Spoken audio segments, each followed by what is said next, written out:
fact that I'm okay financially, I'm still going to achieve for greatness at the highest level. Like, how do you have that type of mindset to keep striving for more?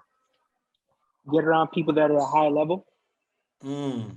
You know, it's like a lot of times when people reach a higher level, right, a much higher level than they previously were, a lot of times people get complacent because, you know, they're around people that are at their level or below. So it's like everybody's Mhm. congratulating them, everybody's kind of like tooting their horn, bigging them up. So what happens is you start kind of like you start feeding into it, right? Like you start feeding into it, your ego gets big.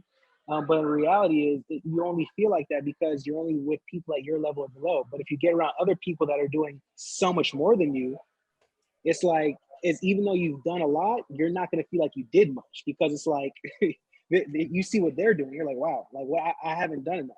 So Right. that's what I do. I'm always surround myself with people that are much greater than me or at a higher level.